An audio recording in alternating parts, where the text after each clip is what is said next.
sahabat Dewa Talks, selamat datang kembali di webinar Dewa Talks, High Quality, Trusted, and Free Webinar Indonesia with Personal Expert yang dipersembahkan oleh Dewa untuk sukses online. Oke, ini untuk topik yang akan kita bahas pada sore hari ini, teman-teman, mengenai digital marketing, the do's and don'ts performance oriented marketing, bersama Pak Ryan Kristo Mulyono. Jadi tanpa berlama-lama lagi, mungkin kita masuk ke materinya.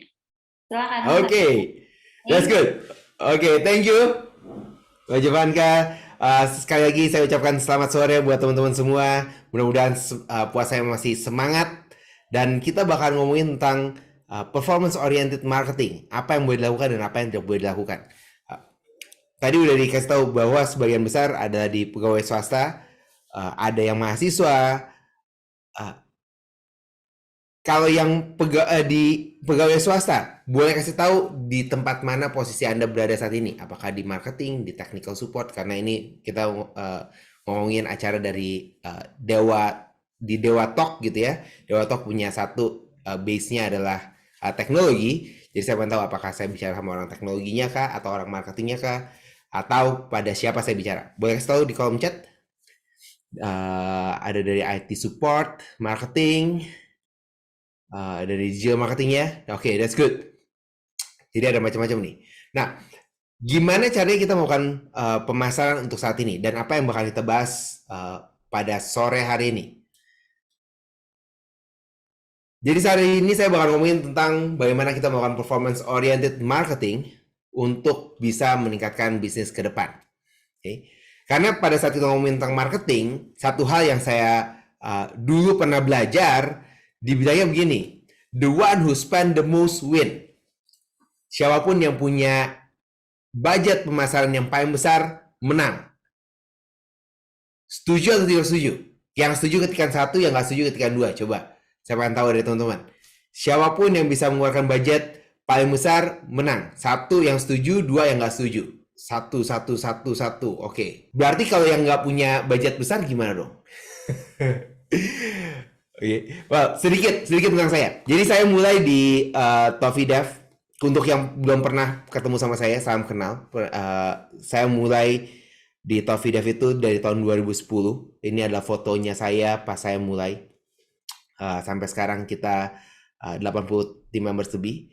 Salah satu yang kita lakukan adalah kita nggak punya budget yang besar. Satu yang harus saya kasih tahu adalah saya mulai dari meja makan. Makanya kalau teman-teman lihat di sini, ini adalah meja makan rumahnya saya.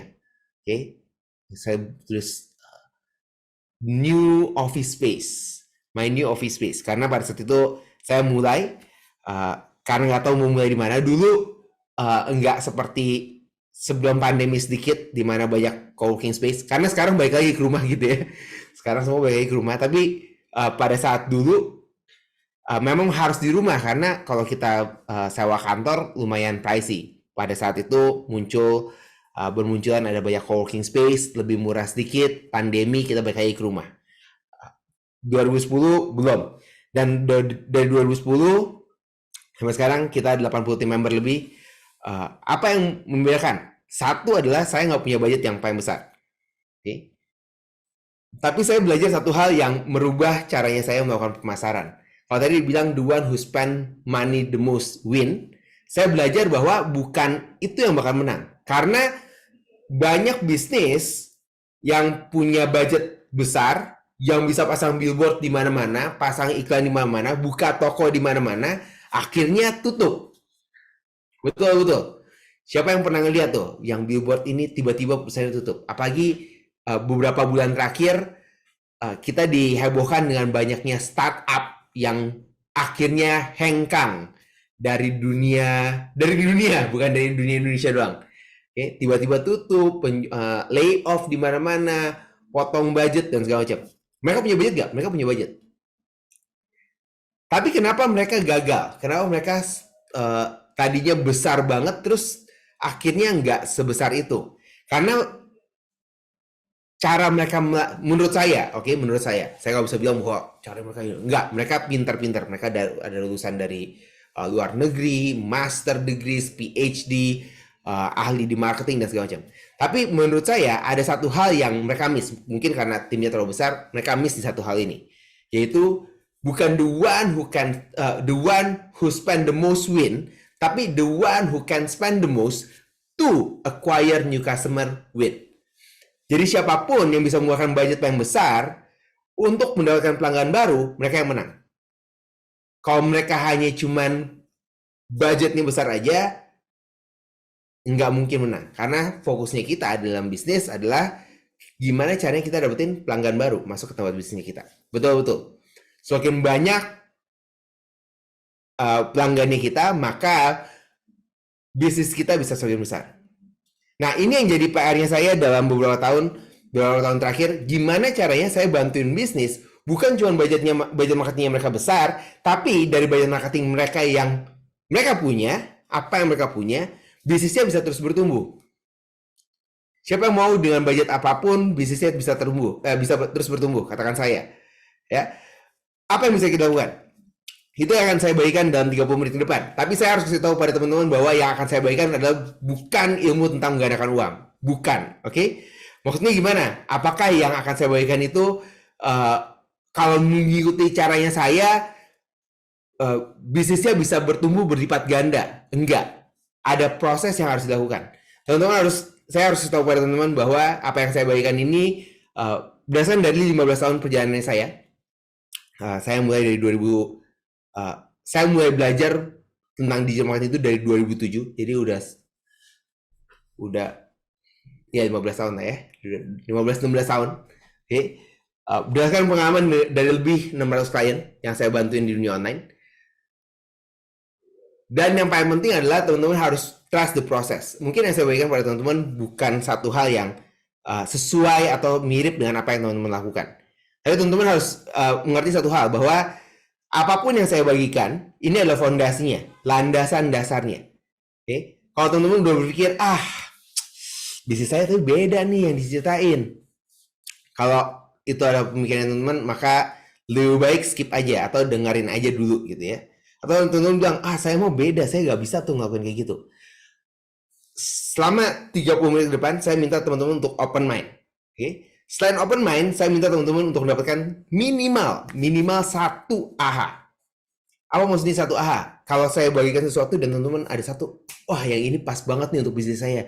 Saya bisa lakukan nih. Untuk marketingnya saya berikutnya, saya bakal melakukan hal ini. Teman-teman bisa catat, bisa tulis, terus dikasih bintang, supaya teman-teman bisa praktekkan. Saya tahu udah mau liburan, tapi aplikasinya kapan? Justru sekarang adalah waktu yang paling tepat untuk mengaplikasikan hal baru. Kenapa? Karena kita masuk di hari libur. Pada saat hari liburan biasanya semuanya slowing down. Nanti saya nggak tahu mulai libur kapan, mulai masuk kapan. Di tempatnya saya itu kita masih 2 hari lagi. Oke, tanggal 21 kita baru libur, 26 kita akhir libur, 27 masuk. Teman-teman saya nggak tahu, ada yang pulang kampung, ada yang liburannya lebih panjang, apapun itu, enjoy the holiday, tapi pada saat pulang jangan lupa untuk praktekkan. Bisa? Oke. Nah, goalsnya saya, jadi webinar ini adalah dibuat untuk mereka yang memiliki usaha, marketers, B2B, B2C, retail, wholesale, atau sejenisnya, ataupun Anda yang profesional, atau untuk Anda yang mahasiswa atau baru belajar tentang digital marketing. Ini adalah satu tempat di mana teman-teman bisa mendapatkan satu AHA baru, satu momen baru. Oke? Karena satu goal saya di webinar ini adalah untuk menunjukkan pada Anda bahwa salah satu cara untuk bisa melipat gandakan klien Anda adalah secara efektif dan efisien adalah dengan melakukan yang namanya performance oriented marketing. Apa maksudnya performance oriented marketing? Nanti kita akan bahas. Oke? Dan salah satu cara mengukur performance adalah dengan fokus mengikuti proses yang udah ada. Oke? Sekali lagi buat teman-teman yang belum pernah kenal sama saya, perkenalkan nama saya Ren Kristomoyono. Saya membantu pebisnis dan marketer untuk meningkatkan bisnis mereka secara online dengan cara yang terstruktur. Saya saat ini sebagai founder dan CEO dari Tofidev, sebuah digital agency di Jakarta. Saya juga nulis buku, satu judulnya adalah Digital Marketing Concept, diterbitkan oleh Media Pusaka Utama di 2018 lalu. Saya akan tulis buku berikutnya. Nanti kalau teman-teman ada yang tertarik untuk membaca buku, siapa di sini masih membaca buku? Ada yang masih baca buku, bisa tunggu buku saya yang kedua. Kita bakal launch di bulan Mei, oke? Dan saya juga punya satu acara namanya SEO Con Jakarta, konferensi SEO di mana teman-teman bisa belajar mengenai digital marketing dan SEO di satu tempat. Kita akan adakan nanti berikutnya di bulan Mei 24 sampai 25 Mei 2023. Kita juga kerjasama eksklusif sama Dewa Web, so pastikan teman-teman mendapatkan informasinya. Dan kalau teman-teman adalah marketers atau teman-teman adalah baru mau belajar, baru mau usaha, semua orang yang percaya bahwa bisnisnya bisa bertumbuh dengan lebih cepat melalui digital marketing harus ikut ke dalam 2 hari ini, karena dalam 2 hari kita pack, ada 30 pembicara lebih. Mereka bakalan berbagi informasi, berbagi pengetahuan tentang bagaimana cara memasarkan melalui media digital. Oke, nanti teman-teman bisa dapetin informasinya. Nanti dari tim Dewa Web bakalan kasih tahu juga kepada teman-teman apa dan di mana acara tersebut. Kali ini kita lakukan secara onsite setelah 2 tahun kita di rumah aja, semua lakukan secara virtual. Kita akan lakukan di Jakarta sekarang. Oke, saya tahu tadi ada beberapa dari luar Jakarta. Ini adalah kesempatan untuk datang karena 2 hari full, jadi sekalian escape lah, jalan-jalan ke Jakarta. Dan sekalian ketemu sama orang banyak gitu ya, biar kita ketemu lagi, kenalan orang baru, dan seterusnya. Itu sedikit tentang saya. Tapi kalau ditanyain, apa yang membedakan saya dengan yang lain? Kenapa sih harus dengerin Ryan Kristomulyono? Kenapa? Mungkin salah satu yang saya bisa jelasin atau saya bisa ngomong adalah karena I do what I preach. Semua yang saya bagikan pada teman-teman adalah sesuatu yang sudah saya lakukan sendiri. Entah ke dalam bisnisnya saya, atau saya lakukan kepada bisnis orang lain. Oke, tapi semuanya sudah pernah dilakukan dan baru setelah dilakukan, kita aplikasikan kepada lebih banyak orang. Oke? Dan itu yang menyebabkan kita bisa bertumbuh dari 1 orang sampai sekarang 80 orang lebih. Oke. Kenapa begini penting? Karena setiap era punya tantangannya tersendiri. Nah, kita masuk ke era yang baru. 2023 ini kita masuk ke era yang baru. Kenapa? Sepanjang 2023, baru di awal 2023 kita dikejutkan dengan satu tools yang namanya AI. Siapa di sini yang sudah pernah dengar kata ChatGPT? Wah, ChatGPT, apa itu ChatGPT? Itu adalah robot. Benernya robotnya bukan sesuatu hal yang baru. Oke, teman-teman harus tahu bahwa ChatGPT itu nggak muncul tiba-tiba. Benernya ini udah di-develop dari 2015 silam. 2015-2016, orang-orang udah mulai bikin AI. Tapi memang pada saat di waktu yang tepat, 2023, mereka bikin satu tools, mereka bikin satu algoritma yang luar biasa bagus. Dan yang menariknya adalah pertumbuhan dari tahun-tahun sebelumnya, perkembangan AI. Benar kan AI itu idenya itu pada saat awal kayak Terminator. Di sini ada yang masih nonton Terminator nggak ya? Terminator pertama, itu adalah ide robot pertama dengan kecerdasan buatan. Jadi robotnya bisa berpikir. Itu adalah asal muasalnya ide mengenai AI. Waktu itu mungkin belum kebayang akan seperti sekarang juga gitu. Tapi itu ada gambaran yang, kira-kira nanti akan ada robot yang bisa menggantikan manusia. Nah, fast forward, nggak terjadi apa-apa. 2023 dimunculkan ada satu tools yang namanya ChatGPT dari OpenAI yang menggemparkan dunia. Semua orang jadi bisa ngelihat, AI itu bisa seperti apa. Dan yang menarik dalam sekarang bulan April, dalam 4 bulan, jadi dari awal tahun 2023 sampai sekarang bulan April, perkembangan AI ini jauh melampaui dari perkembangan sama bertahun-tahun sebelumnya. Kan kalau tadi Terminator itu 90-an ya, tahun 90-an. Dari 90-an sampai 2020 itu perkembangannya itu nggak terlalu banyak. Dibilangin juga nggak terlalu atraktif. Kayak misalnya chatbot, robot di chat. Kita pernah ingat ya, sebelum pandemi 2015-2016, mungkin 2016-2017, banyak orang ngomongin tentang chatbot, ngechat dibalas oleh robot. Works gak? Nggak terlalu works menurut saya. Tapi udah mulai lah, udah mulai. 2023 chatbotnya mulai banyak. 2023 sampai sekarang semuanya berubah hampir perubahannya drastis menurut saya. Karena bukan cuman chat, tadi hanya teks. Dalam beberapa bulan ini muncullah mereka yang bisa membuat gambar dari teks. Jadi Illustrator udah tinggal bilang mau bikin gambar seperti apa, hasilnya muncul. Di-generate sama AI. Bikin video juga sama. Bikin video bisa dari gambar. Kita tinggal rekam suara, semuanya jadi, gitu ya. Mungkin teman-teman pernah lihat. Gambarnya still, terus tiba-tiba orangnya ngomong. Bergerak-gerak, ada gerakan minimalnya, tapi semuanya dibuat dari robot. Nanti bentar lagi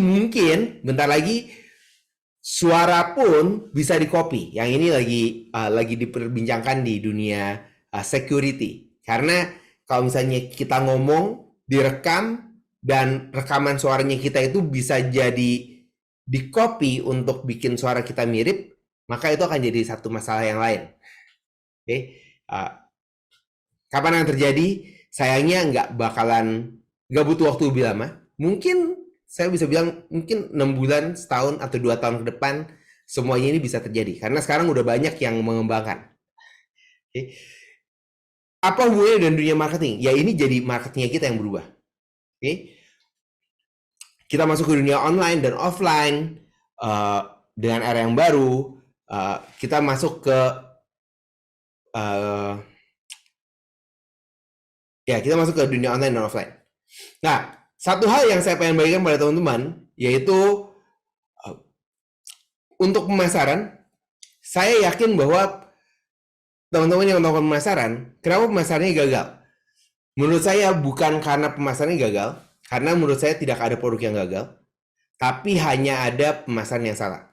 Nah, dalam 6 bulan terakhir, bukan 6 bulan sih, lebih tepatnya 1 tahun, 2 tahun terakhir, karena kita ada pandemi, saya dikasih waktu untuk berpikir gimana caranya untuk melakukan pemasaran dengan lebih baik lagi. Karena udah 10 tahun terakhir saya bantuin bisnis, mereka melakukan promosi. Gimana cara melakukan promosi? Apa yang dilakukan? Oh, saya menemukan produk A, strateginya adalah strategi A. Terus ada produk B yang mirip, ya udah kita pakai strategi A. Ternyata salah, ternyata gagal. Saya mulai cari tahu gimana caranya supaya kita bisa menduplikasi, setidaknya mengulangi apa yang orang udah lakukan dan kita bisa lakukan kembali untuk bisnis kita. Ternyata nggak gampang. Karena kalau gampang, semua orang bisa punya pemasaran yang berhasil. Siapa di sini pernah coba melakukan satu pemasaran, caranya sama, strateginya sama, tapi hasilnya beda? Atau kita nggak tahu mesti ngakuin apa, tiba-tiba kita jalankan, tiba-tiba marketing kita jadi lebih bagus, jauh lebih bagus, tapi kita nggak tahu gimana caranya. Nah, dalam 10 tahun terakhir, kita bantuin banyak bisnis. Beruntung ada pandemi, di pandemi saya dikasih waktu untuk berpikir, apa sih yang dilakukan sama bisnis, kenapa bisnis produk A dan produk B, walaupun produk jenisnya sama, menggunakan strategi yang sama, kenapa hasilnya beda? Di saat yang sama, kalau produknya berbeda, menggunakan strategi yang sama, kenapa hasilnya bisa sama? Dari semua langkah yang bisa kita lakukan, akhirnya saya menemukan satu intisari. Oke, satu intisari. Intisarinya adalah satu strategi yang bisa diduplikasi untuk semua jenis bisnis, supaya teman-teman bisa mengukur keefektifan dari marketingnya teman-teman. Kenapa keefektifan marketing teman-teman itu penting? Karena pada saat kita di era yang sekarang ini, dibilangnya adalah ada krisis political year, bisnis belum tahu, keadaan ekonomi dunia nggak jelas, ada krisis yang besar di mana-mana. Tapi kita sebagai pemasar, sebagai pemilik usaha, satu goalsnya kita adalah target terus naik, betul. Di sini ada yang targetnya turun? Nggak ada. Nah, gimana caranya supaya saya bisa menjelaskan dengan lebih terstruktur kepada teman-teman apa langkah demi langkah yang bisa dilakukan untuk teman-teman bisa mempromosikan bisnisnya teman-teman, memasarkan bisnisnya teman-teman dengan lebih efektif dan efisien. Gak ada lain, gak ada bukan, teman-teman harus melakukan yang namanya performance oriented marketing. Nah, pertanyaannya adalah gimana caranya melakukan performance oriented marketing? Apa sih maksudnya performance oriented marketing? Maksudnya adalah setiap aktivitas yang kita lakukan, setiap kegiatan yang kita lakukan, teman-teman harus tahu bahwa goals-nya itu seperti apa, hasilnya bakalan seperti apa. Karena ngabisin budget aja gampang. Nah, gimana caranya? Siapa yang mau tahu apa yang bisa kita lakukan sebagai pebisnis, sebagai pemilik usaha, sebagai pemasar, sebagai mahasiswa yang baru belajar tentang marketing? Apa langkah yang bisa kita lakukan untuk bisnis kita? Ada yang mau tahu caranya? Jadi saya bikin semuanya itu, saya sedikit promosi ya. Saya bakal masukin ke dalam bukunya saya. Ini contoh bukunya. Oke. Bukunya belum ada. Bukunya baru bahkan dipublish di bulan Mei. Ya teman-teman kalau yang tertarik, teman-teman bisa dapetin. Namanya Digital Marketing Activation Book. Digital Marketing Activation Framework. Ini adalah framework yang kita gunakan untuk membantu setiap bisnis dalam mereka memasarkan secara online. Seperti apa frameworknya? Frameworknya seperti ini. Oke, kalau teman-teman mau screenshot, bisa teman-teman melakukan screenshot. Oke. Apa ini? Ini adalah langkah demi langkah yang teman-teman bisa lakukan untuk memasarkan bisnis teman-teman. Kenapa bagian ini penting untuk teman-teman mengerti? Kalau teman-teman lihat dari framework yang kita punya, teman-teman bakal lihat di bagian terakhir, jadi ada A, ada B. A itu adalah start. Oke, B itu adalah hasilnya. Kalau teman-teman lihat di sini, di bagian yang paling akhir namanya adalah social media communication atau social media. Kebanyakan bisnis datang ke tempatnya saya, mereka selalu tanya, Pak, ada jasa sosial media atau tidak? Terus saya biasanya suka tanya, kenapa sosial media? Oh iya, karena sosial media kan semua orang pakai Instagram, semua orang pakai TikTok. Oke? Jadi saya juga harus pakai TikTok. Tapi dia bilang lagi, saya udah pernah sih pakai Instagram, saya udah pernah pakai TikTok. Saya udah coba live beberapa kali, tapi nggak ada hasilnya. Yang beli nggak ada. Kadang-kadang dapat FYP, tapi nggak ada resultnya, nggak ada hasilnya. Dan disitulah yang membuat saya, pada saat saya bikin Digital Marketing Activation Framework ini, yang membuat saya, oh iya, kenapa orang-orang tertarik dengan sosial media? Mungkin karena mereka tidak tahu gimana caranya, apa yang mereka lakukan. Pada saat teman-teman mau social media activation, social media communication, teman-teman harus melakukan dulu langkah yang paling pertama. Kalau teman-teman bagikan, teman-teman lihat dari Digital Marketing Activation Framework ini, yang mana yang paling penting? Yang paling penting adalah yang 3 paling bawah. Kita bilangnya sebagai fundamental. Oke? Di fundamental ada 3 hal yang teman-teman harus lakukan. Yang pertama adalah productize, yang kedua adalah perfect audience, yang ketiga adalah perfect offer. Maksudnya apa? Pada saat kita memasarkan secara online, ini untuk namanya digital marketing activation. Jadi kalau kita mau mempromosikan secara online, pada saat kita mau mempromosikan secara online, teman-teman harus tahu produk apa yang bakal teman-teman lakukan. Apakah produknya bisa dikonsumsi oleh mereka di dunia online atau tidak? Karena pada saat kita ngomongin tentang dunia online, ada beberapa produk yang sedikit lebih sulit untuk dikomunikasikan secara online. Betul. Produknya kalau ditawarin itu, entah harganya terlalu murah, marginnya terlalu kecil, atau mereka tidak mengerti tentang produk yang kita punya. Bagian produk ini sangat penting, karena pada saat kita punya produk, kita tawarkan di dunia online, kita nggak bisa seperti produk di dunia nyata. Kalau produk di dunia nyata, pada saat Anda lihat, oh ini apa ya? Misalnya, saya punya ini. Ini apa ya? Oh ini tumbler. Di dunia online nggak bisa. Anda harus sudah ngasih tahu bahwa yang Anda jual adalah tumbler. Oke? Produknya harus jelas, penawarannya harus jelas. Setelah penawarannya jelas, Anda harus punya yang kedua, yaitu perfect audience. Karena pada saat, kenapa dimana perfect audience? Anda harus tahu pada siapa Anda akan menargetkan produknya Anda. Kesalahan terbesar dari para pemasar adalah kalau kita bilang target dari produknya saya adalah digunakan oleh semua orang. When you aim everyone, you aim no one. Kalau kita targetin untuk semua orang, sebenarnya kita nggak targetin siapa-siapa. Jadi teman-teman harus tahu gimana caranya kita mengetahui target audiens yang tepat. Setelah itu, baru teman-teman harus punya the perfect offer. penawaran yang paling sempurna, penawaran yang paling penting. Siapa yang di sini yang pengen bikin penawaran yang nggak bisa ditolak oleh orang-orang? Ada? Gimana caranya bikin penawaran yang nggak bisa ditolak? Harus ada yang pertama dan yang kedua. Contohnya, contoh.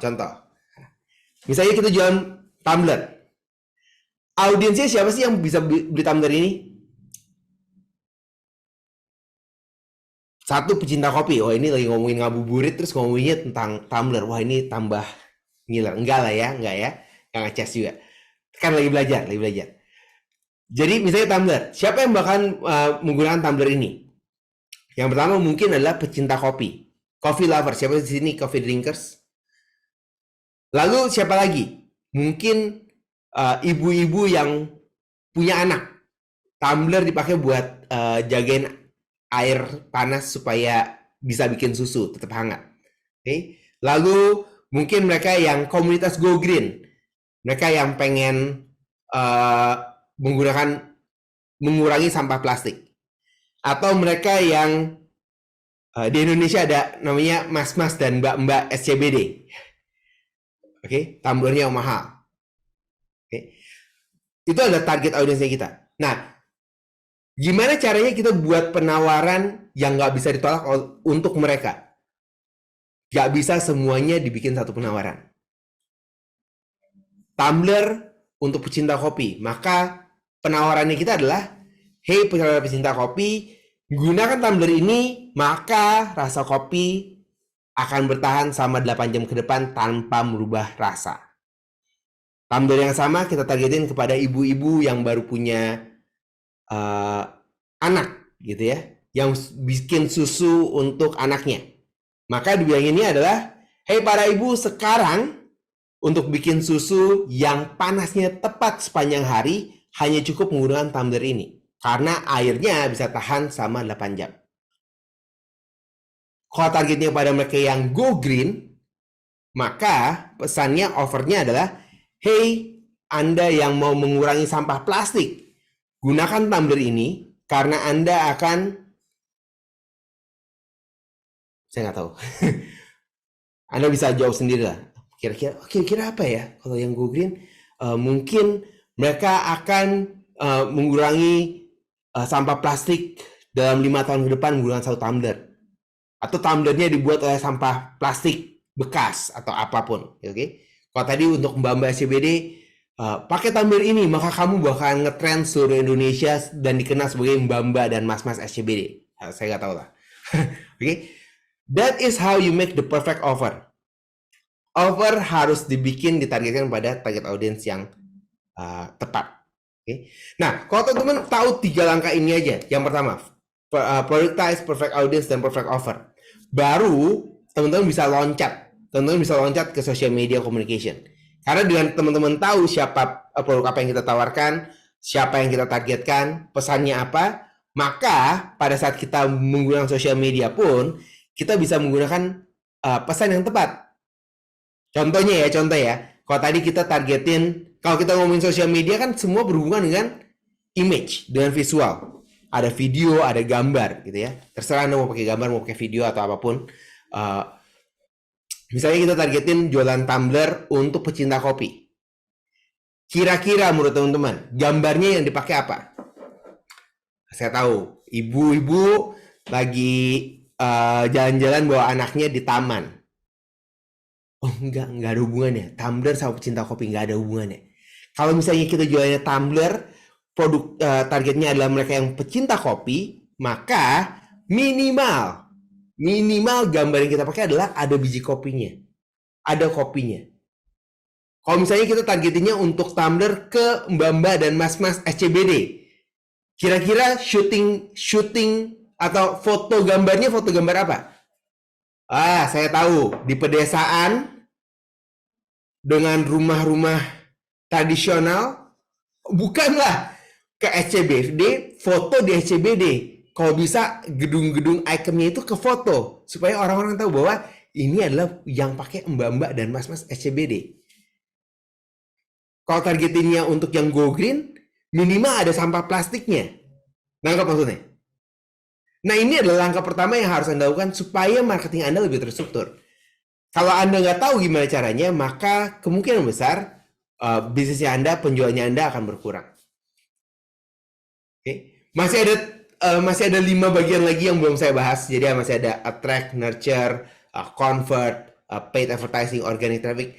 Mungkin karena waktunya yang cukup padat, jadi kita bisa bahas, saya bisa bahas lagi. Kalau teman-teman tertarik mau tahu lebih lanjut, teman-teman bisa tim punya linknya untuk beli bukunya. Kalau misalnya bisa dikasih di kolom chat, it's good. Siapa yang mau tahu lebih lanjut mengenai digital marketing activation? Siapa yang mau dapetin bukunya? Nah, bukunya ini, bukunya 350.000. Oke, kita bakalan launch di bulan Mei. Jadi, kalau mau dapetin sekarang, belum ada versi cetaknya. Ini baru dummy-nya. Kenapa dibilang dummy? Karena dummy-nya masih kosong gitu ya. Saya baru minta sama tim vote bikinin dulu dummy-nya. Kita lagi proses editing. Jadi bakalan dikirim di bulan Mei. Mei juga bukan Mei awal, Mei pertengahan gitu ya, karena minggu depan udah Mei. Ada potong sama kita salah prediksi karena ada kepotong sama libur puasa dan libur lebaran. Oke, harga bukunya 350.000. Siapa yang mau dapetin buku ini? Siapa yang mau dapetin buku ini kalau gratis? Kalau yang mau gratis ketikan saya. Kalau gratis, oh saya. Oke. Karena bukunya buku fisik, jadi saya nggak bisa kasih gratis. Oke, tapi the best yang bisa saya lakukan adalah kalau teman-teman tertarik, isinya gratis. Oke, isinya gratis. Jadi saya tuangin pemikirannya saya tentang digital marketing activation untuk teman-teman bisa dapetin bukunya gratis, tapi biaya cetak dan kirimnya bayar. Oke, biaya cetak dan kirimnya bayar. Bayarnya berapa? Bayarnya cuma 50.000 untuk cetak, benar-benar untuk cetak dan untuk kirim. Teman-teman bisa dapetin. Kalau tim bisa kasih linknya, maka bisa kasih linknya. Dan teman-teman bakal dapetin bukunya. Cari hosting yang aman,